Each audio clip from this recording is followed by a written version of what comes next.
Olá! O caso de hoje aconteceu no Brasil, e hoje vamos contar a história de uma mulher que assassinou e esquartejou o seu próprio marido. Esse vídeo foi produzido com base em artigos, vídeos e notícias sobre o assunto. Não temos a intenção de chocar, criar qualquer sensacionalismo ou desrespeitar as famílias envolvidas. Deixe nos comentários se você já conhecia ou não esse caso, se você sabe ou não algum detalhe que não foi mencionado nesse vídeo. E claro, você pode sugerir novos casos para trazermos aqui. Desde já agradecemos a sua atenção. No vídeo de hoje vamos falar sobre o caso de Elise Matsunaga.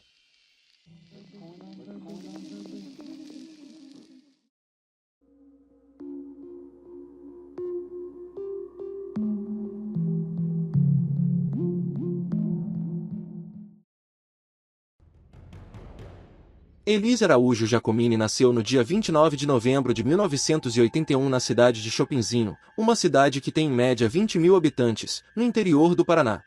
Elise Matsunaga, como ficou mais conhecida, foi uma mulher que assassinou e esquartejou o seu marido a sangue frio.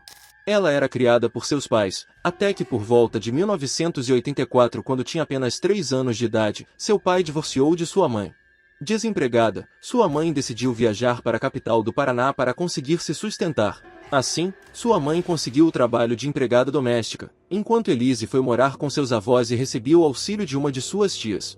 Durante esse período, Elise estudou em colégios públicos, e seu comportamento na escola era considerado como uma aluna exemplar.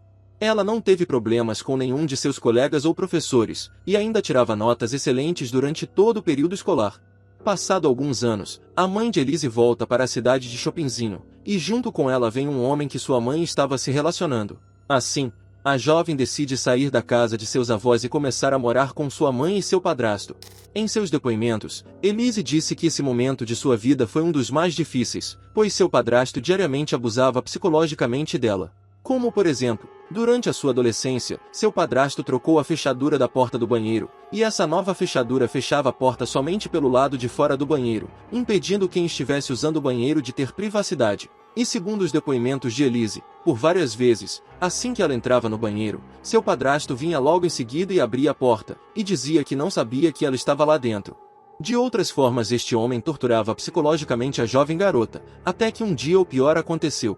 Elise em seus relatos conta que uma vez, quando ela tinha aproximadamente 15 anos de idade, ela estava tomando banho quando olhou pela janela do banheiro e viu alguém olhando para ela em cima de uma árvore. Rapidamente a garota se enrolou em sua toalha e saiu do banheiro. Um tempo depois, seu padrasto entrou em casa, avançou em sua direção e a agarrou com os 2 braços na tentativa de abusá-la.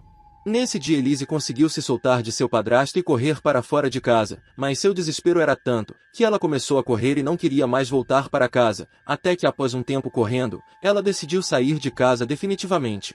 Assim, ela voltou para sua casa, colocou alguns pertences dentro de uma mochila, pegou uma faca, e pediu R$ 50 para sua madrinha. Depois de ter feito isso, a jovem saiu de casa sem saber para onde ir. Elise seguia por uma rodovia, até que um homem se aproximou de carro e perguntou para onde ela estava indo. Ainda impactada pelo que aconteceu em sua casa, ela entrou no meio da mata que existia ao lado da estrada, e novamente começa a correr sem destino. Depois de um tempo correndo, Elise encontrou um local que ela considerava como seguro, se deitou para descansar e acabou pegando no sono. No dia seguinte, a jovem acordou sem saber aonde estava, e começou a andar para tentar encontrar alguém que pudesse ajudá-la. Depois de alguns minutos andando, Elise começou a sentir um cheiro de comida sendo preparada, e viu de longe um homem andando a cavalo. Assim, ela se aproximou do homem, e em uma rápida conversa o homem disse que sua casa era próxima daquele local, tanto que ele apontou para onde era e Elise avistou uma casa que achou muito bonita. Chegando na casa deste homem, a jovem comeu, bebeu, e chegou até a passar a noite por ali. No outro dia, Elise é acordada por esse homem, e ela descobre que ele chamou um funcionário do conselho tutelar para ajudá-la. Quando foi levada até o conselho tutelar, Elise não disse nenhuma informação pessoal, chegando até a dar um nome fictício pois ela temia voltar para casa junto com seu padrasto. Mas para a infelicidade dela, depois de 45 dias, as autoridades conseguiu encontrar onde ela morava, porém dessa vez a sorte estava do seu lado.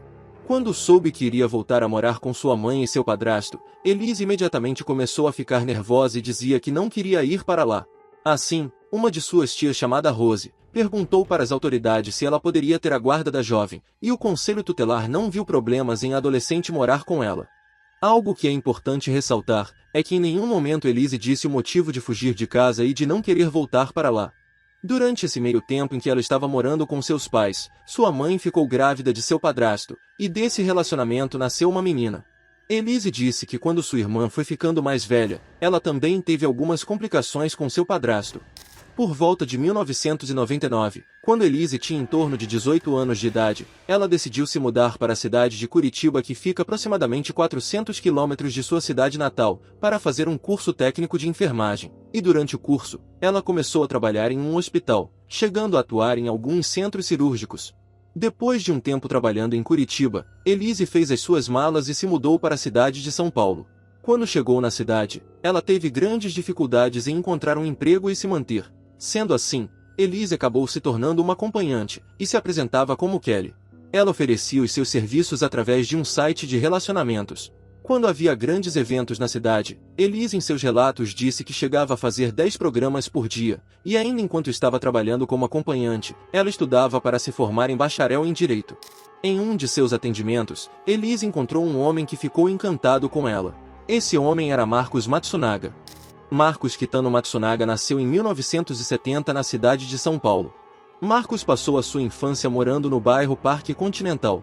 Desde pequeno, estudou nas melhores escolas da região onde morava, finalizando seus estudos em 1988 no Colégio Santa Cruz em São Paulo. Depois de concluir seus estudos, Marcos cursou administração na FGV, Fundação Getúlio Vargas.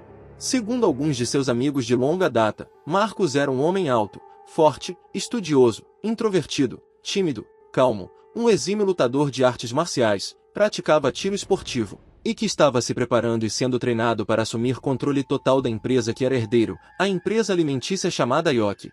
Marcos até então era casado e tinha uma filha. Mas em 2004, através de um site de relacionamentos, ele conheceu Elise Araújo. O herdeiro da empresa Yoki contratou os serviços de Elise e levou ela para um hotel que ficava perto de seu trabalho. Logo no primeiro programa, Marcos ficou encantado com Elise. A partir daí, ele começou a contratar somente serviços de Elise e com uma alta frequência. Segundo Elise em depoimentos, Marcos inicialmente a encontrava um dia sim e um dia não. Depois de um tempo os encontros começaram a ser diários, até que chegou ao ponto de Marcos comprar um apartamento, um carro de luxo, e começou a dar uma quantia de dinheiro mensal para que ela pagasse suas despesas. Mas tudo isso só aconteceu quando Marcos propôs para Elise que ela retirasse seu perfil do site de relacionamentos e começasse a oferecer seus serviços somente para ele. Sendo assim, Elise aceitou a proposta e Marcos iniciou um relacionamento extraconjugal com a jovem paranaense. O casal viveu esse relacionamento proibido durante 3 anos, e por incrível que pareça, a esposa de Marcos não desconfiou de nada do que estava acontecendo, até que Marcos decidiu se separar de sua esposa e oficializar o relacionamento com sua amante. Após se divorciar, Marcos apresentou Elise para sua família dizendo que ela era a mulher perfeita para ele. Durante um tempo, o casal morou na mesma casa sem um compromisso oficial, mas em outubro de 2009, Marcos e Elise se casaram.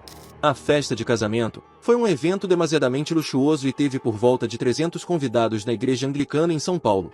O apartamento em que Marcos e Elise passaram a morar ficava na zona nobre de São Paulo, e segundo as pessoas que foram até o local, o apartamento era tão grande que poderia ser comparado a um quadriplex. Assim que se casaram, o casal passou a fazer várias viagens ao redor do mundo, e Marcos apresentou o tiro esportivo para Elise, ensinando ela a atirar com diferentes tipos de armas, chegando a presentear sua esposa com uma arma .38. Posteriormente, foi descoberto que o casal era tão apaixonado por armas, que eles tinham um cômodo secreto em sua casa onde eles guardavam por volta de 33 armas que iam desde pistolas simples, até fuzis importados. Marcos e Elise possuíam o certificado de registro do Exército Brasileiro, por isso eles podiam colecionar, atirar e caçar animais com as armas. Em outras palavras, o casal se qualificava na modalidade CAC, que é uma abreviação para colecionadores, atiradores e caçadores. Em uma entrevista para a televisão, o cabeleireiro de Elise disse que ela adorava mostrar os seus troféus na parede de sua casa, e esses troféus eram basicamente cabeça de animais empalhadas. Outra coisa que causou um pouco de polêmica quando a mídia descobriu, é que o casal tinha uma cobra de estimação chamada Gigi, E até hoje é possível encontrar vídeos do casal alimentando a cobra com alguns animais vivos. Quando oficializaram o seu relacionamento, Marcos e Elise começaram a planejar ter filhos. Assim, Elise parou de tomar medicamentos contraceptivos e eles tentaram ter um filho de maneira natural, mas infelizmente nada aconteceu. Sendo assim, Elise procurou alguns médicos e começou a fazer testes e procedimentos para facilitar a vinda de um filho. Segundo depoimentos de familiares e conhecidos do casal, Marcos e Elise viviam uma vida muito harmoniosa e nunca foram vistos brigando. Alguns amigos de Marcos disseram que para aproveitar 100% do seu novo relacionamento, ele se afastou do grupo para ficar ainda mais próximo de Elise. Até a própria Elise, em suas declarações, disse que o início de seu casamento com Marcos era o sonho de qualquer casal, e que até o hobby de caçar animais os dois tinham em comum. Mas por outro lado, depois de um tempo juntos, Elise disse que Marcos sempre relembrava de como ela era antes dele, e recordava de tudo que ele fez por ela, como uma forma de humilhá-la. Já alguns amigos de Elise disseram que enquanto ela estava cursando o bacharel em Direito, Marcos demonstrava ser exageradamente ciumento, chegando a ligar de 30 em 30 minutos para saber como Elise estava. Os amigos de Elise ainda acrescentaram afirmando que quando ela atendia as ligações, ela pedia para que os homens que estavam no grupo de estudos fizessem silêncio, pois caso Marcos escutasse a voz de algum homem perto dela, resultaria em brigas entre o casal posteriormente. De acordo com Elise, em meados de 2010, o relacionamento dos dois começou a ficar ainda mais conturbado, quando ela desconfiou que Marcos tinha uma amante. A desconfiança de Elise surgiu quando o casal estava viajando e tiveram que passar alguns dias em um hotel. Um desses dias que eles estavam no hotel, Elise foi em direção ao banheiro para tomar banho, e perguntou para Marcos se ele iria acompanhá-la, como era de costume. Marcos respondeu que estava resolvendo alguns problemas de trabalho em seu notebook, e que assim que ele resolvesse, ele iria tomar banho junto com ela. Sendo assim, Elise entrou para o banheiro e foi tomar o seu banho. Ela tomou banho e o Marcos não apareceu. Logo, ela saiu do banheiro e não encontrou Marcos no apartamento, mas viu que alguém estava ligando para ele em seu notebook via Skype. Quando se aproximou do computador, Elise viu que era uma mulher que estava ligando, e decidiu não atender. No momento em que a ligação se encerrou, Elise começou a ler o histórico de conversas que Marcos tinha com essa mulher, e descobriu que ele estava se encontrando com ela no restaurante desse hotel onde eles estavam hospedados. Elise ficou irritada por saber que Marcos estava traindo ela, e ficou ainda mais enfurecida porque o casal ainda estavam tentando ter um filho. Segundo ex-funcionários do casal, nesse período de 2010, as brigas entre os dois se tornaram constantes. De acordo com algumas fontes, um empregado disse que Elise obrigou Marcos a demitir uma secretária, depois de desconfiar que eles estariam tendo um caso, e essa atitude de Elise quase fez o casal se separar.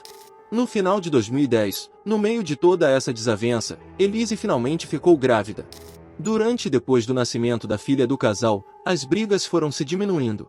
No momento em que ela anunciou que estava grávida, Marcos, segundo Elise, pediu desculpas para ela por estar tendo um caso com uma mulher, e ele chegou a chorar e se ajoelhar.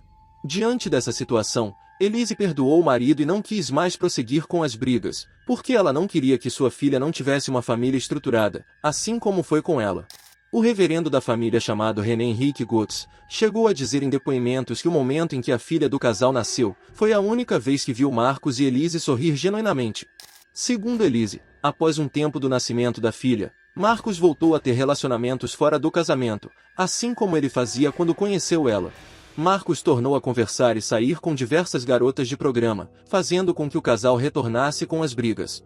Ainda seguindo os depoimentos de Elise, Marcos saía de casa regularmente sem avisar ou dar satisfação da onde ia, e ainda quando estava em casa, não dava atenção nem para ela e nem para sua filha. De acordo com ela, ela precisava implorar para que seu marido desse um pouco de afeto para sua família. Durante esse período, Marcos e Elise chegaram a conversar com o reverendo René, para tentar encontrar uma solução para as brigas frequentes. O reverendo recomendou que eles fizessem terapia de casal, e esse conselho foi acatado por eles durante um tempo, mas mesmo assim, as brigas continuavam. Portanto, sem saber o que fazer, Elise decidiu ir até Marcos e pedir divórcio. Segundo o depoimento de Elise, Marcos, assim que ouviu isso vindo dela, respondeu: "Você acha que alguém da sua reputação vai encontrar um príncipe encantado? Eu conheço o homem. Você só vai encontrar alguém para comer a sua buceta." E não só isso, mas Marcos, de acordo com Elise, ameaçou interná-la em uma clínica psiquiátrica inúmeras vezes, o que fez ela ficar amedrontada.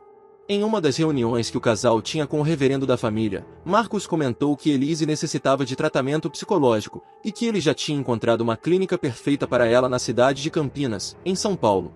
O reverendo René, sem saber de nada do que realmente estava acontecendo, recomendou para que Marcos buscasse um psiquiatra ambulatorial, para que ele desse medicamentos para mantê-la mais tranquila. O medo de Elise era completamente justificado, pois ela já tinha feito um estágio em uma clínica psiquiátrica enquanto trabalhava como técnica em enfermagem, e sabia exatamente como as coisas funcionavam lá dentro, e segundo as suas palavras, as pessoas que são levadas até essas clínicas são forçadas diariamente a tomar medicamentos que as deixam fora de si, e assim que os efeitos desses medicamentos acabam, elas são dopadas novamente, criando assim um ciclo em que a pessoa não tem mais vida própria. Em uma das últimas brigas intensas que o casal teve, Elise disse para Marcos que iria embora de casa e que ela passaria a morar com a sua família no Paraná.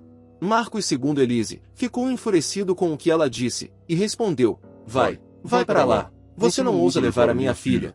Deixa a minha filha aqui, porque se você for e levar ela, você vai levar um tiro e não vai saber nem da onde veio. Pouco tempo depois, Marcos iniciou uma outra relação extraconjugal com uma garota de programa. De acordo com algumas fontes, essa nova amante de Marcos se chamava Natália Villa, e trabalhava no mesmo site de acompanhantes que Elise trabalhou no passado, e por incrível que pareça, Natália também era uma moça do interior que arriscou a sorte na cidade grande e acabou trabalhando como garota de programa, assim como foi com Elise. Segundo os depoimentos de Natália, Marcos pagava R$ 4.000 mensais pelos seus serviços, alugou um apartamento para ela, e já chegou a oferecer R$ 27.000 para que ela saísse da profissão de acompanhante e oferecesse os seus trabalhos somente para ele, assim como ele tinha feito com Elise. Natália acrescentou dizendo que Marcos deu de presente para ela uma Pajero TR4 blindada, exatamente o mesmo carro que ele deu para Elise quando eles ainda eram amantes. Ainda nos seus depoimentos, Natália disse que Marcos estava apaixonado por ela, e assim que a família dele vendesse a empresa, ele se separaria de Elise e se casaria com ela, e posteriormente, eles se mudariam para Miami, na Flórida. E ainda complementou falando que quando Marcos a encontrava, dizia que Elise estava ficando completamente louca, que o relacionamento com sua esposa estava conturbado e que em breve ele pediria divórcio. Segundo algumas fontes, Marcos iniciou o relacionamento com Natália por volta de março de 2010.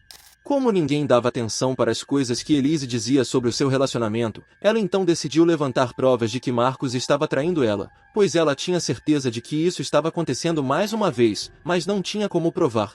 Algumas fontes dizem que ela voltou a suspeitar que seu marido estava traindo mais uma vez, quando encontrou alguns e-mails do site Escorts Vogue na caixa de mensagens de Marcos. O site Escorts Vogue é o site onde Elise oferecia os seus serviços. Com isso em mãos, ela entrou em contato com suas antigas colegas de trabalho que ainda estavam trabalhando no site, e perguntou para elas se algum homem com as características de Marcos estava entrando em contato com alguma delas. E parte de suas colegas disseram que conheceram um homem com os aspectos de Marcos. Mas de fato, em maio de 2012, Elise resolveu contratar um detetive particular para investigar se Marcos tinha ou não uma amante. Assim que contratou o detetive, Elise viajou para Chopinzinho, sua cidade natal no Paraná, levou a sua filha e uma babá para auxiliá-la. Ela fez essa viagem, pois seus parentes a avisaram que sua avó estava muito doente. Um detalhe que é importante ressaltar é que Elise não tinha visitado seus parentes desde o seu casamento. Assim, ela aproveitou para apresentar sua filha para seus familiares, mas enquanto ela estava em Chopinzinho, o detetive a mantinha informada de tudo o que estava acontecendo em São Paulo. No dia 18 de maio de 2012, no mesmo dia em que Elise viajou para Chopinzinho, Marcos se encontrou com sua amante em um hotel chamado Mercury. Nesse dia, Marcos e Natália foram jantar juntos no restaurante luxuoso Alute Alute, e em seguida retornaram para o hotel. O detetive que Elise contratou fez imagens das cenas em foto e vídeo e estava aguardando tudo para quando ela retornasse para São Paulo, mas ainda assim, no momento que viu Marcos se encontrando com Natália, ele ligou imediatamente para Elise e disse tudo o que estava acontecendo. Quando ela recebeu as informações, Elise ficou em choque, pois por mais que ela sabia que Marcos estava traindo ela ainda tinha esperança de que seu relacionamento pudesse ser como era no início. Um detalhe que Elise fez questão de destacar foi que durante a conversa que ela estava tendo com o detetive, ela perguntou: "Você tirou foto do Marcos com a amante?" E o detetive respondeu: "Sim." Em seguida ela pergunta: "Você filmou ele com ela?" E ele torna a responder: "Sim." E por fim Elise pergunta: "Essa mulher que ele está me traindo, ela é bonita?" Assim o detetive não responde a pergunta e encerra a conversa. Nos depoimentos de Elise, No segundo dia em que o detetive estava fazendo as investigações, ele disse que Marcos levou a amante para um restaurante japonês, restaurante esse que Elise e Marcos frequentavam regularmente, e além disso, esse restaurante era um local que Elise apresentou para Marcos, e como eles acabaram se tornando rostos familiares, o casal ficou amigo do chefe e do dono do restaurante. Quando o detetive passou essas informações para Elise, foi o momento em que ela ficou sem chão e começou a planejar algo que iria se arrepender. Sendo assim, no mesmo dia em 19 de maio de 2012, Elise arrumou as suas malas e voltou para a cidade de São Paulo. Algumas fontes dizem que antes de chegar até a cidade de São Paulo, Elise parou na cidade de Cascavel para comprar uma serra elétrica dizendo que iria usar a serra para abrir algumas caixas de vinhos que vinham dentro de caixas de madeira. Logo que Elise chega de sua viagem, Marcos vai até o aeroporto para buscar ela, sua filha, e a babá. Assim que Elise entra no carro, o casal começou a discutir novamente sobre o seu relacionamento. Na hora em que eles chegam até o elevador que dá acesso até o apartamento da família, Elise dispensou a babá que viajou com ela, e seguiu para o apartamento junto com Marcos e sua filha. Alguns minutos depois de entrarem em casa, Marcos é visto entrando no elevador, descendo até o térreo, e voltando com uma pizza em mãos. Essas foram as últimas imagens que Marcos foi visto vivo. Nesse momento, a história possui duas versões. Segundo a versão de Elise, seu marido entrou até o apartamento, e o casal seguiu para jantar a pizza que eles tinham acabado de pedir. Enquanto eles estavam jantando na cabeceira da mesa, Marcos recebeu uma ligação e começou a ficar agitado enquanto conversava. Nos depoimentos de Elise, ela disse que tem certeza que essa ligação que Marcos recebeu era da sua amante. Quando Elise perguntou com quem Marcos estava conversando, Marcos respondeu que era o seu pai, e que depois do jantar ele iria até a casa dele. Depois de um tempo, quando Marcos estava se levantando para ir até a casa de seu pai, Elise olhou para seu marido, e confessou que contratou um detetive para o seguir, e revelou que ela sabia que ele estava traindo com uma amante. Segundo Elise, assim que ela terminou de falar tudo o que tinha acontecido naqueles dias, Marcos ficou completamente transtornado, e começou a chamar de louca por inúmeras vezes, e chegou até a dar um tapa em seu rosto, coisa que ele nunca tinha feito antes. Ainda seguindo a linha cronológica de Elise, durante esse desequilíbrio de seu marido, Marcos olhou para ela e disse: "Você acha que eu sou igual ao seu pai? Eu não sou um vagabundo. Eu te tirei do lixo." No momento em que Elise viu aquela situação, ela foi até a sala principal do apartamento, pegou uma pistola, e voltou para o cômodo onde eles estavam jantando, mas ela não encontrou Marcos. Em seguida, ela procurou seu marido pela casa, e encontrou ele na sala de estar. Segundo Elise, ele estava transtornado e estava indo em sua direção enquanto a ofendia de diversas maneiras. Elise ressaltou dizendo que Marcos disse: "Atira sua fraca, atira ou some daqui. Vai pro Paraná com a sua família de bosta e deixa a minha filha aqui. Atira. Você acha que algum juiz vai dar a guarda de uma criança para uma puta?" Assim que ela viu que Marcos estava próximo e estava esboçando um ataque, Elise levantou a sua arma, mirou em direção à cabeça de Marcos e puxou o gatilho. Em seus depoimentos, Elise disse que não sabe descrever qual foi o sentimento que a fez puxar o gatilho, mas disse que estava sentindo raiva, medo e alívio por estar certa em relação à traição de Marcos. Segundo a perícia que fez as investigações, esta versão que Elise apresentou é incompatível com o que realmente aconteceu, pois a projeção que a bala da arma fez não bate com a versão de Elise. Como vimos anteriormente, Elise atirou na cabeça de Marcos enquanto os dois estavam de pé, Elise sendo uma mulher de 1,60 m de altura, e Marcos sendo um homem com um pouco mais de 1,80 m de altura. Nessa versão, a munição teria que entrar embaixo da cabeça de Marcos e sair por cima dela, mas nos laudos médicos, a bala entrou por cima, na parte frontal do lado esquerdo da cabeça, e saiu embaixo, próximo à nuca. Ainda de acordo com a perícia, foi encontrado incoerência na distância que Elise atirou. Segundo os depoimentos de Elise, ela atirou no seu marido a uma distância de aproximadamente 2 metros, mas os laudos mostraram que havia pólvora e queimaduras na área que a bala entrou na cabeça de Marcos, deixando claro assim, que Elise atirou em Marcos a uma distância de no máximo 50 centímetros.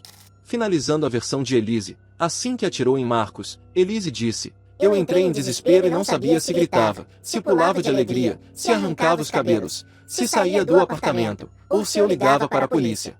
Já de acordo com as autoridades que fizeram as investigações, quando Marcos subiu com a pizza até o apartamento, já tinha acontecido uma discussão calorosa entre o casal, pois segundo os investigadores, Marcos estava muito nervoso nas gravações do elevador. Seguindo o raciocínio dos investigadores, antes que ele entrasse para dentro de casa, Elise já tinha tudo planejado como iria tirar a vida de seu marido. Sendo assim, quando abriu a porta do elevador, Marcos encontrou Elise atrás da porta de casa apontando uma arma em sua direção, e instintivamente ele se encolheu, se ajoelhou e implorou pela sua vida. Mas nada disso foi eficiente, pois mesmo assim, Elise de maneira fria efetuou o disparo em sua cabeça com uma das 4 armas que ele mesmo deu de presente para ela. Elise em depoimentos disse que possuía 4 armas, mas especificou somente 2. Uma pistola .38 e uma submetralhadora Thompson .45. Depois que tirou a vida de Marcos, Elise arrastou o corpo de seu marido para um dos quartos de hóspedes. O que pode deixar algumas pessoas surpresas e desacreditadas é que enquanto Elise fazia tudo isso, uma das babás que o casal tinha contratado estava cuidando da bebê dentro do apartamento, e ela não escutou nenhum som sequer. Segundo os policiais que fizeram as investigações, isso realmente era possível, pois como já foi dito anteriormente, o apartamento da família era muito grande, e além disso, Elise, na teoria, colocou um silenciador em sua arma. Assim que Elise arrastou o corpo de Marcos para dentro do quarto de hóspedes, ela começou a desmembrá-lo com uma faca. Segundo Elise, sua advogada, ela só fez isso porque precisava tirar o corpo de seu marido do apartamento de alguma maneira, pois caso alguém descobrisse o que ela fez, ela perderia a guarda da filha. Mas de acordo com os investigadores, ela fez isso pois já tinha tudo planejado. Um fato que é importante ressaltar nesse momento é que Elise tinha concluído seu curso em técnico em enfermagem, e tinha como hobby caçar, limpar e preparar os animais que ela tirava a vida. Com isso, ela tinha uma habilidade acima da média para realizar cortes, e conhecimento sobre a anatomia humana. Um ponto muito importante que aconteceu nesse momento é que a maioria das pessoas que realizam um desmembramento sempre começam amputando a cabeça do corpo da vítima, porque assim, o cérebro humano deixa de acreditar que aquele corpo é uma pessoa, e começa a tratar aquele corpo como apenas um objeto. Mas Elise Matsunaga realizou todo o processo de desmembramento em 6 partes sem ao menos tocar na cabeça de Marcos.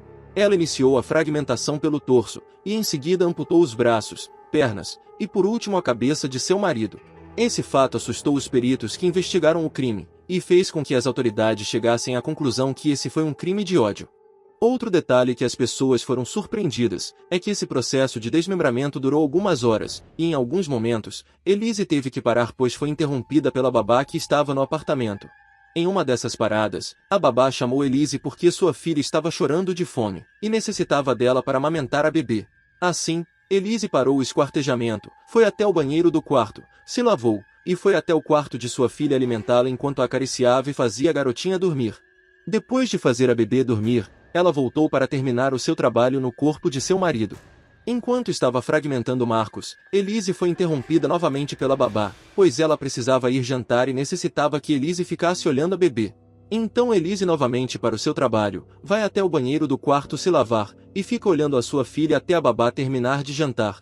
Por volta desse período, Elise se encontra completamente exausta pelo esforço que fez até o momento. Assim, ela deita na cama para descansar e acaba pegando no sono. Na manhã seguinte ela volta a desmembrar o corpo de Marcos, e assim que termina, enrola as partes fragmentadas em uma espécie de sacos de lixos importados, que possui uma fita vermelha que serve para lacrar, e depois de empacotar todas as partes, ela colocou tudo dentro de algumas malas de viagem. Uma particularidade que deixou os investigadores com uma pulga atrás da orelha é que não havia uma grande quantidade de sangue como normalmente acontece em esquartejamentos, deixando bem claro para as autoridades que quem fez aquilo tinha pelo menos uma pequena noção do que estava fazendo.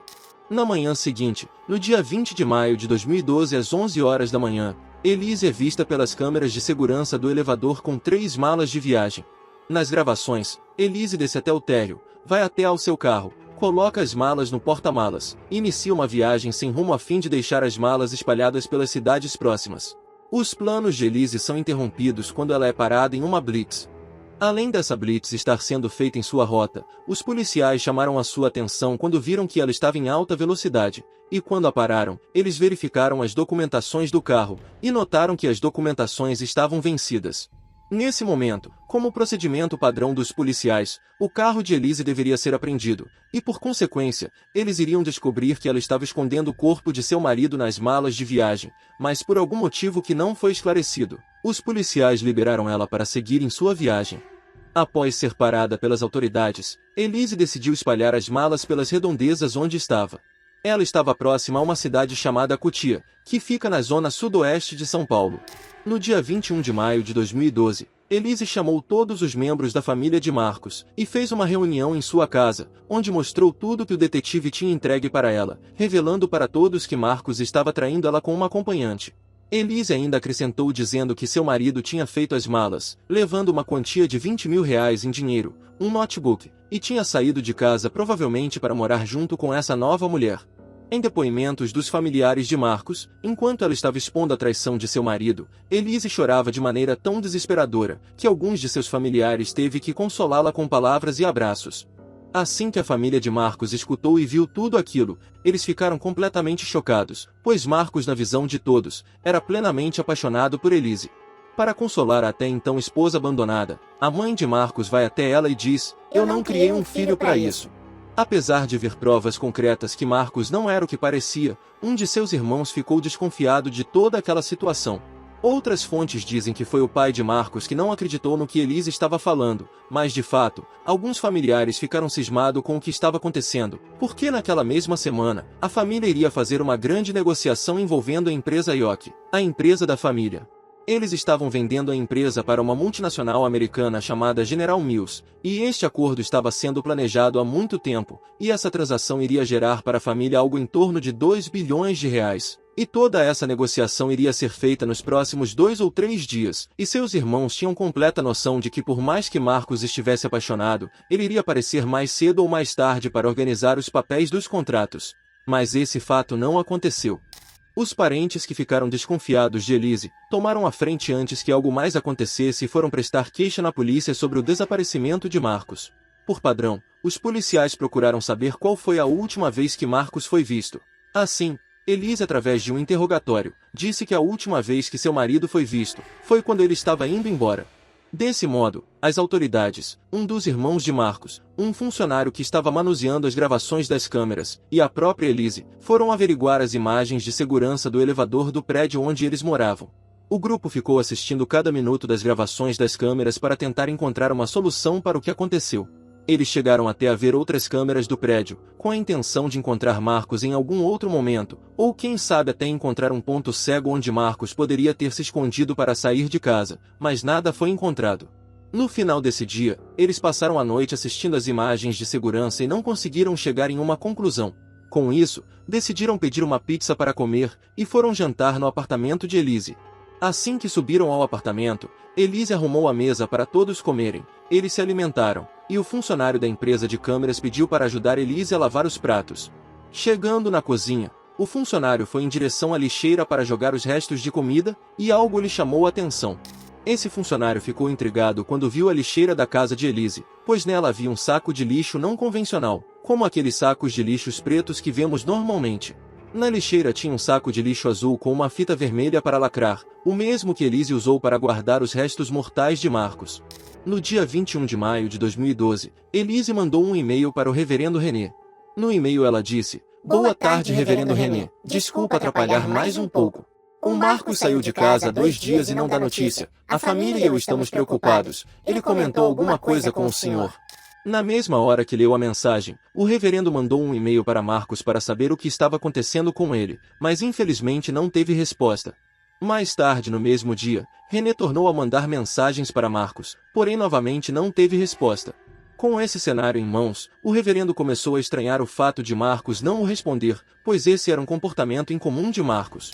No dia 22 de maio de 2012, Elise foi até um escritório de advocacia para conseguir um advogado, e o advogado que a atendeu e aceitou trabalhar para ela foi Luciano Santoro.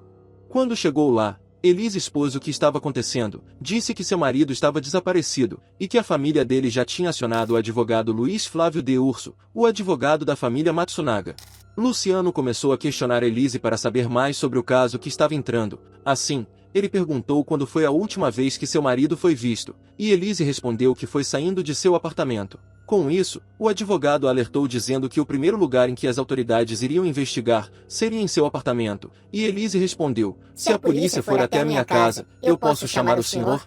E Luciano respondeu que estaria à disposição dela. No dia 23 de maio de 2012, a secretária da empresa IOC recebeu um e-mail que foi supostamente enviado por Marcos, e no e-mail dizia: "Fala pra Elise e pra mamãe que eu tô bem. Só não posso falar agora." Assim a secretária avisou a família de Marcos sobre o e-mail, e seus parentes começaram a ficar mais tranquilos em relação ao seu ente, pois agora sabiam que pelo menos ele estava vivo e seguro, e por conta disso, começaram a acreditar mais na versão que Elise tinha contado para eles. Ainda no mesmo dia, Elise mandou uma de suas empregadas depositar R$ 20.000 na conta de banco do Marcos, para deixar a impressão de que ele estava movimentando a sua conta bancária. No dia 4 de junho de 2012, um cachorro perto da cidade de Cutia foi encontrado mastigando alguma coisa por um senhor que morava pelas redondezas e fazia celas e arreios. Chegando mais perto, ele ficou assustado, pois o cachorro estava mastigando uma mão humana. Rapidamente, o idoso foi até sua casa, ligou para a polícia, e disse o que tinha acabado de acontecer. Assim, vários policiais chegaram até o local e começaram a investigar para tentar descobrir como que aquele cachorro encontrou aquela mão. Não muito longe dali, os policiais começaram a encontrar partes de corpo, e a parte que mais chamou a atenção foi uma cabeça decepada de um homem asiático jogada dentro de uma vala, e em sua cabeça ainda estava alojada uma bala .38. Alguns dias antes, as autoridades já tinham encontrado partes humanas jogadas pelas matas, como por exemplo braços, pernas e tórax, mas eles não tinham noção de quem poderia ser aqueles membros, e também não podiam alertar a população pois isso poderia atrapalhar as investigações, fato esse que aconteceu. Quando a população descobriu que deixaram a cabeça de um homem pela região, os moradores começaram a criar boatos, como por exemplo um senhor disse que viu um homem de moto parado naquela região tirando uma sacola azul de dentro do baú da moto, e que esse homem jogou o saco no meio do mato, e que esse saco viria a ser a sacola que encontraram a cabeça de Marcos. Outros moradores disseram para as autoridades que viram uma gangue naquela área dentro de um carro preto que poderiam ser quem eles procuravam, e chegaram a dizer que foi um homem com um saco preto na cabeça que deixou aqueles restos mortais pela cidade. Mas tudo isso não passava de lendas urbanas. Para averiguar os membros encontrados e encontrar a causa da morte daquele homem, foi designado o legista Jorge Oliveira. Jorge, para tentar descobrir o que tinha acontecido, decidiu estudar membro por membro e em momentos diferentes antes de tirar qualquer conclusão.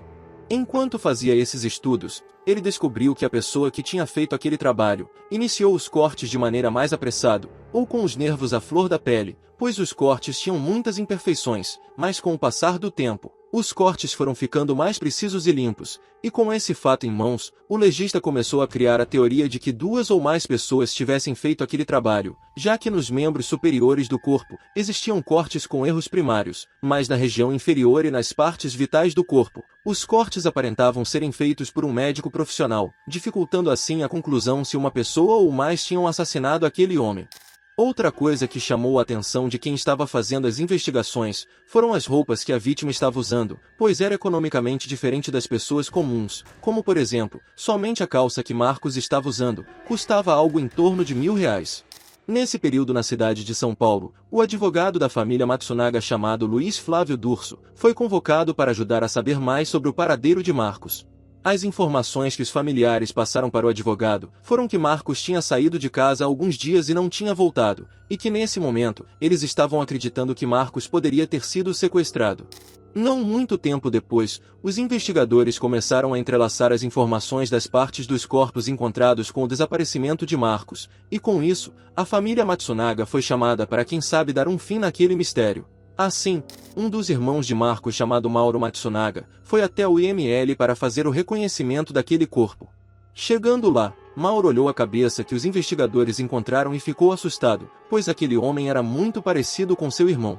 Para ter a real certeza de que aquele homem era seu irmão, Mauro pediu para olhar as mãos que as autoridades tinham encontrado, pois segundo ele, as mãos de Marcos era a coisa mais marcante que ele tinha, e seria fácil de reconhecer seu irmão apenas olhando para suas mãos. O funcionário que estava auxiliando Mauro perguntou se ele tinha certeza do que estava pedindo, pois isso não é comum de acontecer, e Mauro poderia ter alguma reação não esperada ao ver seu irmão naquele estado. Ele respondeu que queria ver as mãos do cadáver, e assim que olhou, teve a certeza de que aquele homem era Marcos. Depois de saber de quem eram aquelas partes, o legista Jorge Oliveira passou todas as informações para o delegado Mauro Dias que estava liderando a investigação. Assim que recebeu todo o material, o delegado alertou as pessoas que estavam envolvidas no caso que as coisas iriam ficar um pouco mais complicadas pois chamaria a atenção da mídia, pois se tratava de um grande empresário. Sendo assim, Mauro Dias começou a investigar tudo e todas as coisas que cercava Marcos enquanto ele ainda estava vivo, e durante essa procura por mais informações, ele começou a suspeitar de familiares, pois se tratava de um assassinato motivado, e normalmente esse tipo de crime acontece por alguém que é próximo da vítima. Consequentemente, o delegado foi até o irmão de Marcos e começou a interrogá-lo. Durante a conversa, o irmão de Marcos foi questionado se o seu irmão era casado.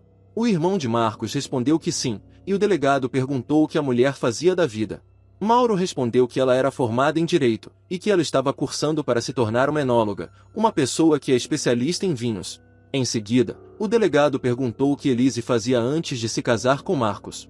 Enquanto Mauro tentava relembrar, ele recordou-se que Elise trabalhou como enfermeira, e quando o delegado escutou essas informações, imediatamente começou a suspeitar de Elise. Ainda nessa conversa o delegado perguntou ao irmão de Marcos se existia alguém que fosse mais próximo ao casal, alguém que pudesse saber alguns segredos que os dois escondiam. Mauro disse que o casal tinha um reverendo espiritual, e rapidamente, os policiais foram encontrar com René Henrique.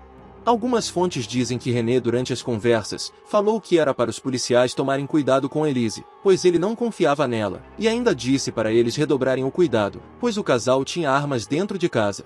Depois disso o delegado foi até o prédio em que o casal morava, e pediu para o síndico as gravações dos elevadores nos dias em que Marcos desapareceu.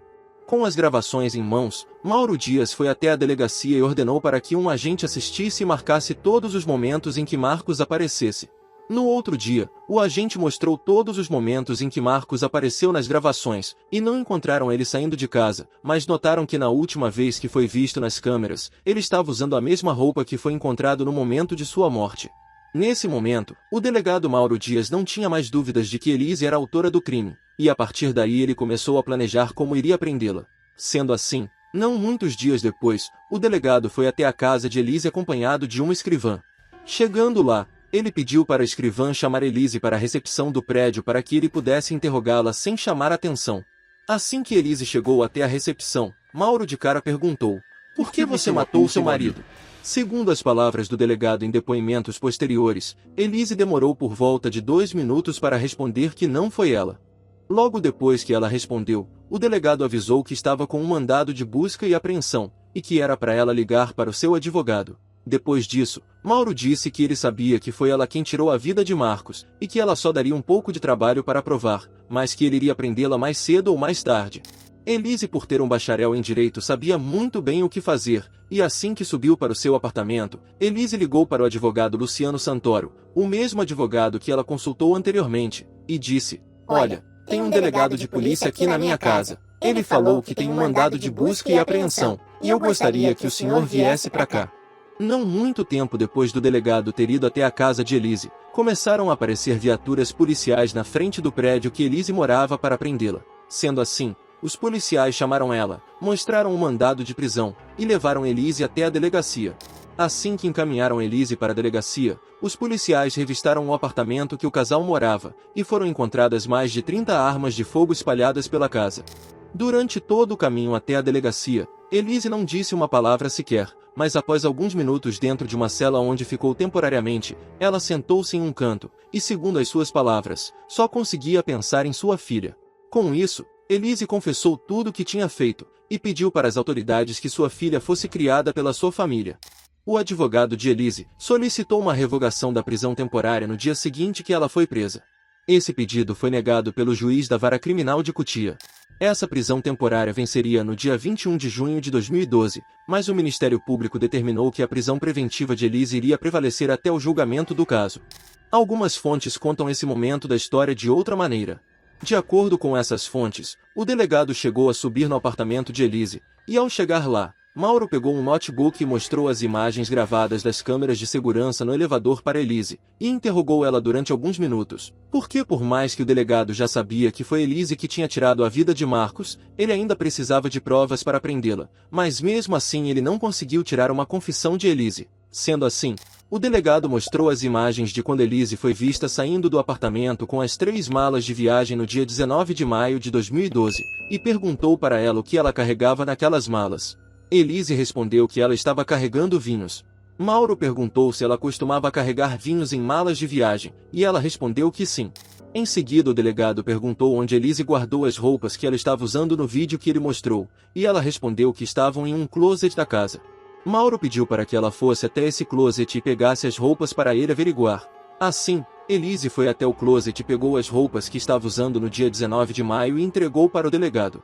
No momento em que pegou as roupas, Mauro percebeu que elas tinham sido lavadas recentemente e que as outras roupas não tinham a mesma aparência. Então perguntou para Elise por que só aquelas roupas estavam tão limpas, e ela respondeu, porque só elas estavam sujas. Mas nesse momento, Mauro conseguiu encurralar Elise quando pergunta sobre as botas que ela estava usando naquele dia, e assim que escuta a pergunta, Elise olha para um canto do quarto, retira as botas, e entrega para o delegado.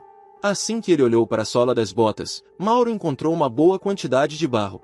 Com isso em mãos, o delegado olhou para Elise e disse, você sabe que você acabou de ser pega, você é bacharel em direito, olha para essas botas, tem lama nelas. Eu só preciso comparar o barro das suas botas com o barro da onde você jogou as malas que eu vou ter a certeza que foi você quem matou o Marcos.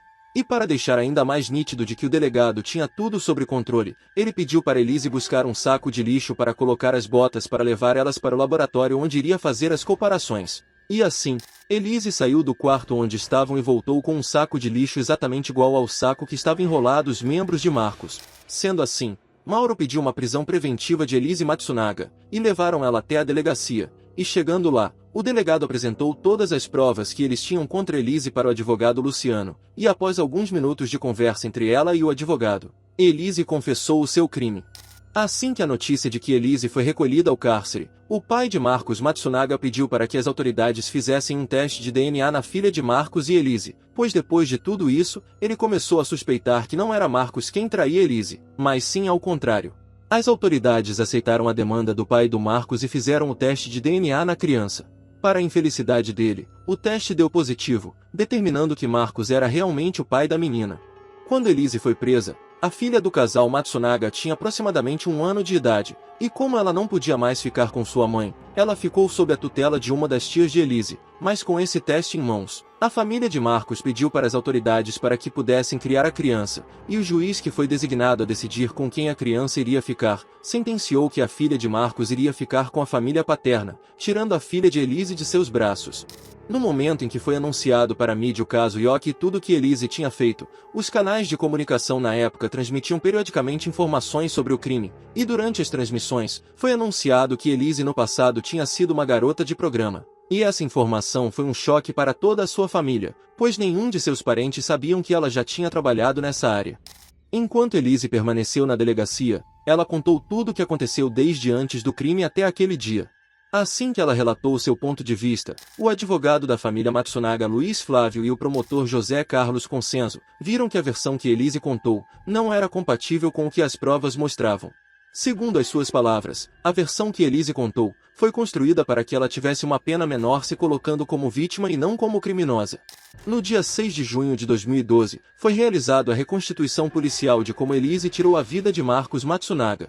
Elise foi levada até o apartamento onde ocorreu o crime, e lá ela auxiliou os peritos para refazer os processos que aconteceu no dia 19 de maio de 2012. Juntamente com a colaboração de Elise, os policiais usaram as câmeras de segurança para realizar a reconstituição com mais precisão. Sendo assim, segundo a reconstituição, no sábado do dia 19 de maio de 2012, por volta das 18 horas e 30 minutos, o casal é visto chegando ao prédio acompanhado de sua filha e da babá que é dispensada não muito tempo depois. Depois de 1 hora, às 19 horas e 30 minutos, Marcos é visto descendo até o térreo do prédio para buscar a pizza que o casal tinha pedido. Nessas imagens, Marcos aparece falando no celular com o seu pai.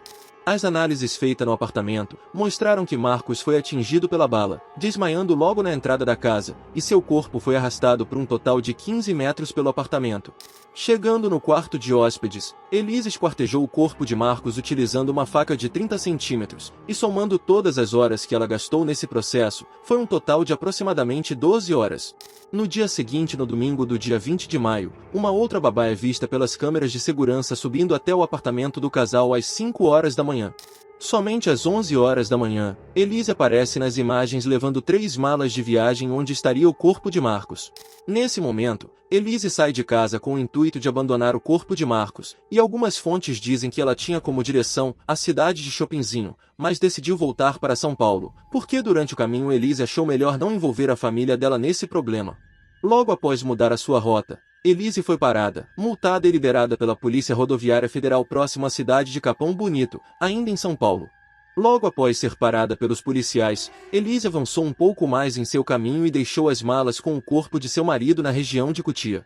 Com a ajuda da operadora de celular, foi possível reproduzir o percurso de 40 quilômetros que Elise fez para esconder o corpo de Marcos. E para finalizar a reconstituição, Elise é vista novamente nas câmeras do elevador às 22 horas e 30 minutos. Não sabemos se foi durante as investigações ou depois, mas o legista Jorge Oliveira chegou à conclusão de que quando Elise começou a esquartejar Marcos, ele não estava completamente morto. De acordo com o legista, a bala que Elise atirou na cabeça de Marcos não foi o suficiente para tirar a vida dele completamente. Ele teve essa conclusão quando foi averiguar os órgãos internos de Marcos. Quando Jorge foi examinar os pulmões de Marcos, descobriu que eles estavam encharcados de sangue. Sendo assim, a real causa da morte de Marcos Matsunaga não foi por causa do tiro que recebeu em sua cabeça, mas sim por asfixia por sangue, e segundo o legista, ele provavelmente percebeu que estava sendo desmembrado. Como foi dito anteriormente, Elise ficou em cárcere até o dia do seu julgamento, e algumas fontes dizem que durante esse período que ficou reclusa, por volta de 2014, ela começou um relacionamento com Sandra Regina Ruiz Gomes, mais conhecida como Sandrão. Essa detenta que Elise se relacionou, foi condenada a 27 anos de prisão pelo sequestro e assassinato de um adolescente na cidade de São Paulo, e ela futuramente se relacionou com Suzane von Richthofen. No dia 28 de novembro de 2016, mais de 4 anos depois que Elise tirou a vida de Marcos, foi realizado o julgamento do caso Ioki, um dos julgamentos mais longos do Brasil, com a duração total de 7 dias. Nesse julgamento houveram 16 testemunhas, além dos depoimentos de Elise que algumas vezes chegavam até 8 horas. As pessoas que acompanharam as declarações de Elise disseram que ela estava muito nervosa durante toda a audiência, e em alguns momentos, o clima no tribunal se tornava muito intenso e emotivo. Uma das coisas que Elise disse em seus depoimentos era que Marcos a humilhava diariamente por causa do trabalho que ela tinha antes do casal se conhecer, e que por causa disso, ela ficava constantemente estressada, e Marcos sentia um ciúme fora do normal. Por mais que houveram muitas ocorrências que fossem a favor de Elise, as autoridades que fizeram as investigações viram toda a história por um outro ponto de vista. Os agentes que participaram das investigações, o delegado e o advogado da família Matsunaga, analisaram toda a situação e chegaram à conclusão de que se Elise ficasse em liberdade, ela teria tudo o que Marcos deu para ela, e ainda sua filha teria todo o resto como herança. Basicamente, pela perspectiva da defesa da família Matsunaga, Elise fez tudo isso para ficar com toda a fortuna que Marcos Matsunaga tinha, pois caso ela se divorciasse, não teria tantos benefícios quanto se tornar viúva. Durante o julgamento, a defesa da família de Marcos acusou fortemente Elise de ter tirado a vida de Marcos para ficar com a herança, enquanto a defesa de Elise disse que ela fez tudo isso por legítima defesa. Segundo o advogado Luciano Santoro, que estava atuando na defesa de Elise, ele conseguiu provar que Elise não premeditou nada, e também conseguiu provar que os laudos médicos eram falsos, graças à ajuda do médico legista Samuel Jundi, que foi acionado pela defesa de Elise para inspecionar a exumação do corpo de Marcos. De acordo com Sami, a forma que Elise atirou em Marcos causou uma destruição no bulbo da cabeça dele. Sendo assim, causou uma parada instantânea de toda a função neurológica, provando assim que Marcos estava sem vida quando o esquartejamento começou, classificando o laudo que Jorge Oliveira fez como incorreto, e por consequência, Elise teria uma instância a menos em sua sentença. Outro ponto que Luciano levantou durante o julgamento era que Marcos Matsunaga era um grande usuário de sites de relacionamentos. Para ajudar Luciano nessa pesquisa sobre Marcos nesses sites, o advogado pediu ajuda para o repórter Roberto Cabrini, que disse que Marcos se apresentava com o apelido de Ori Ryder, e que constantemente ele avaliava as acompanhantes que contratava, e dizia em modo público as suas intimidades com essas mulheres. Uma outra falha que Luciano encontrou nas investigações foi que ninguém interrogou os policiais que pararam Elise quando ela estava levando o corpo de Marcos para a cidade de Chopinzinho, pois esses policiais poderiam esclarecer o que aconteceu nesse momento, e eles podiam dizer pelo menos se Elise estava acompanhada ou não naquela ocasião. No meio de todo esse alvoroço, Natália Vila, a amante de Marcos, contratou um advogado para pedir na justiça parte da herança de Marcos.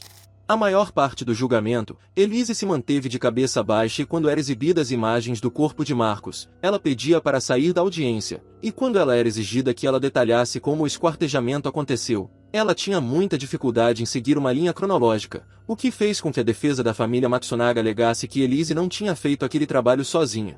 Depois de todo o processo de julgamento acontecer, o júri afastou duas agravantes na sentença de Elise, a de que ela não matou por motivo torpe, e que a forma que ela tirou a vida de Marcos não foi cruel, pois o júri seguiu pela linhagem de que Marcos já estava morto quando estava sendo esquartejado. Com isso, Elise Matsunaga foi condenada por homicídio triplamente qualificado, mas não recebeu 30 anos de reclusão como seria se o júri aplicasse todas as agravantes. Sendo assim, às 2h05 da manhã do dia 5 de dezembro de 2016, o juiz condenou Elise a 19 anos e 11 meses de prisão em regime fechado. O advogado da família Matsunaga, Luiz Flávio, chegou a perguntar para a família se eles não queriam recorrer para que Elise tivesse uma pena maior, mas a resposta da família foi: a justiça foi realizada. Caso Elise fosse inocentada, ela ficaria com metade de todo o patrimônio que ela tinha com Marcos. Isso inclui parte da empresa, do apartamento, veículos e uma empresa de vinhos que o casal estava construindo juntos. A outra metade da fortuna de Marcos ficaria exclusivamente para a filha do casal. Desde que Elise foi condenada e presa, ela teve o total apoio de uma de suas tias chamada Roseli, tia essa que foi a primeira pessoa que Elise contou que estava sendo traída quando foi viajar para Chopinzinho. Durante o período em que estava presa, sua tia a visitava mensalmente para prestar apoio. Ainda em 2016, o Ministério Público pediu para abrir o caso de Marcos Matsunaga novamente, pois eles não estavam acreditando que Elise planejou e executou o assassinato sozinha. O processo para tentar encontrar quem poderia ser o verdadeiro autor do crime foi um pouco demorado, porque no corpo de Marcos foi encontrado um terceiro DNA masculino, mas ao mesmo tempo, a quantidade de DNA encontrado era insuficiente para afirmar que existia mais uma pessoa durante o assassinato. Porém, ainda assim os investigadores não descartaram a hipótese de existir mais uma pessoa durante o crime. Mas para encontrar de quem seria esse terceiro DNA, eles teriam que interrogar e investigar todas as pessoas que moravam no prédio em que Elise e Marcos moravam. E existe uma forte crença por parte de algumas pessoas que acompanharam o caso de encontrar essa terceira pessoa naquele prédio, já que no local onde o casal moravam, também viviam pelo menos 3 cirurgiões que poderiam ter ajudado Elise em seu crime. O delegado Mauro Dias decidiu não realizar essas investigações pois ele não acreditava que alguém ajudou Elise, e ainda disse que não iria procurar por um fantasma, já que não tinha como essa terceira pessoa ter saído do apartamento e do prédio sem ser visto. Mas o que pode fortalecer a hipótese que alguém ajudou Elise, é que nessa reabertura do caso, os investigadores encontraram alguns pontos cegos. Elise Matsunaga, tanto antes dos julgamentos quanto depois, afirmou que fez todo o trabalho sozinha. Dentro da prisão, Elise disse que conseguiu se desenvolver melhor, e ainda aprendeu a costurar. Em 2019, Elise teve uma saída temporária e aproveitou esse tempo para visitar sua tia Rose e sua avó. Ainda nesse período, ela fez algumas gravações para o documentário da Netflix chamado Era Uma Vez um Crime. Nesse documentário, Elise desabafou sobre tudo o que aconteceu, e disse coisas como: "Eu penso no que aconteceu todos os dias. Teve dias que eu já cheguei a sonhar com a cabeça do Marcos falando comigo, por exemplo." Ela disse também que quando Marcos a conheceu, falou que nunca tinha encontrado uma mulher que não se importasse com a caça esportiva de animais que ele praticava, e muito menos uma mulher que o acompanhasse em suas caçadas. Ainda no documentário, Elise assume que não tem interesse em relatar detalhes de como arquitetou o crime. Em sua entrevista, disse também que tem coisas que aconteceram no crime que ela não conseguiu expor para as autoridades, e que tem fatos que não vai expor para ninguém, mas disse também que iria revelar todos os segredos para sua filha, e que caso ela não a perdoasse pelo que fez, iria entender perfeitamente. Em seus últimos depoimentos, Elise disse: "As formas de crimes que eu conheci lá na prisão, tem crimes muito mais bárbaros e difíceis do que o meu, muito mais chocante do que o meu, mas ninguém comenta sobre eles, ninguém fala sobre eles, porque a vítima não era bastada, a vítima era uma pessoa comum. Será que se tivesse sido ao contrário, por exemplo, se eu tivesse perdido a vida nessa situação, e não o Marcos, ele estaria aqui falando isso? Estariam um monte de holofotes em cima dele querendo saber da vítima Elise? Quem seria eu?" Hoje em dia, a filha do casal vive com a família paterna, e a criança tem por volta de 10 anos de idade. A menina não tem nenhum tipo de contato com Elise, mas segundo o pai de Marcos, a criança estava consciente sobre o crime, e às vezes comenta e pergunta sobre Elise ser ou não sua mãe. Em 10 de maio de 2022, Elise recebeu o direito de cumprir a sua pena em liberdade condicional, e assim que saiu da prisão, ela comprou um apartamento de 2 quartos na cidade de Franca, interior de São Paulo, e é nessa cidade que ela vive a sua vida atuando como empreendedora e motorista de aplicativo. No aplicativo, Elise se cadastrou como Elise Araújo Giacomini, seu nome de solteira, e segue trabalhando em um Honda Fit, e sua nota no aplicativo é de 4,80. Em março de 2023, Elise foi indiciada pela Polícia Civil de Sorocaba por suspeita de uso de documento falso. Segundo a Secretaria de Segurança Pública, enquanto alguns policiais participavam de uma operação secreta, identificaram que uma pessoa estava usando antecedentes criminais falsificados. Não foi esclarecido se esse documento estava no nome de Elise ou não, mas as autoridades afirmaram que ela tinha acesso e usava esse documento. Assim que a fraude foi descoberta, os policiais a encaminharam para uma delegacia para prestar depoimento, mas não muito tempo depois ela foi dispensada. Elise foi alvo de mandado de busca e apreensão, e nessa busca, os policiais prenderam um notebook e um celular. Esse foi o caso de Elise Matsunaga, e eu vou ficando por aqui. Se gostou do vídeo, não se esqueça de se inscrever no canal e deixar o seu like e o seu comentário. Até o próximo vídeo e tchau!